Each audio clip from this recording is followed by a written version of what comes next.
are seen as refugees who only need human aid.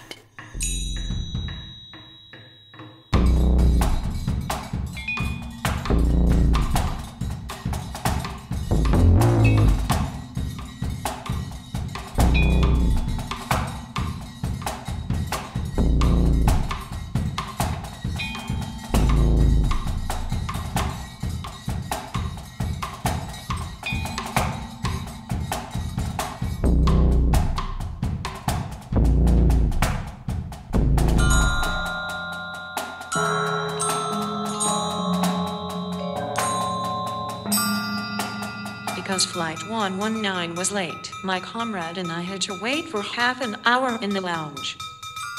Then we boarded. We traveled first class to be closer to the cockpit.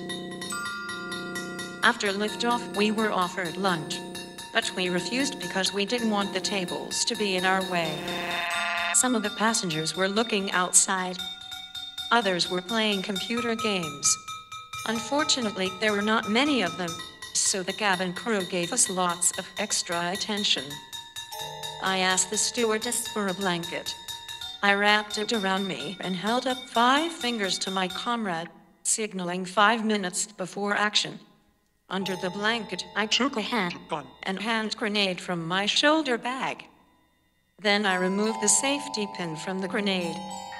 When the stewardess came back from the cockpit, my comrade pushed her aside and went in there.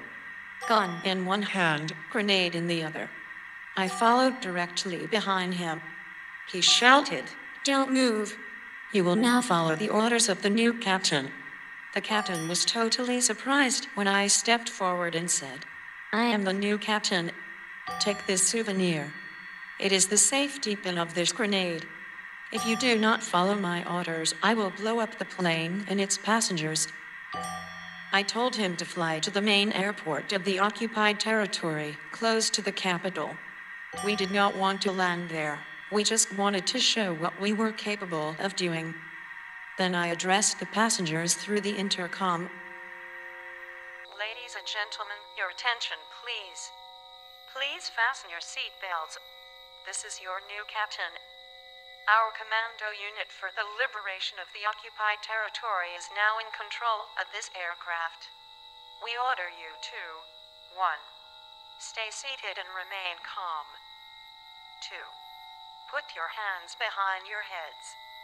3. Don't make any movements that can endanger the lives of your fellow passengers. Within the constraints of safety, we will try to meet your needs. Among you there is a passenger who is responsible for the death and suffering among our men, women, and children. He is the reason for our action today, so that we can bring him to our court of justice. The rest of you will be honored guests in our friendly country. You are free to go where you want after this plane has landed." My comrade placed his bombs in the cockpit and ran towards the emergency exit. I threw 2 grenades in the first-class cabin. Then we slid outside.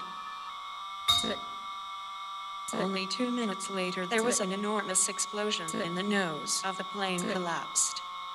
My comrade fired many gunshots at the fuel tanks, but they were almost empty. It was over. I felt relieved and relaxed.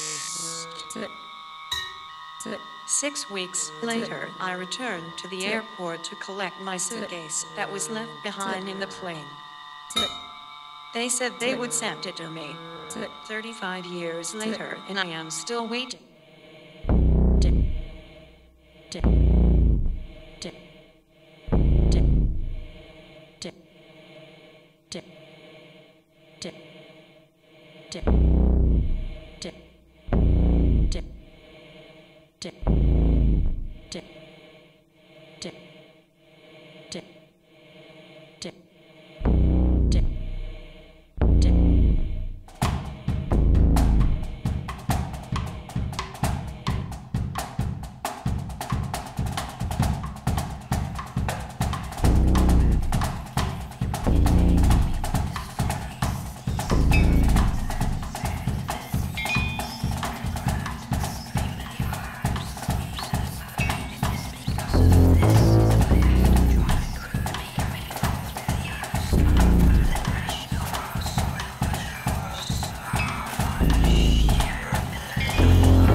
this.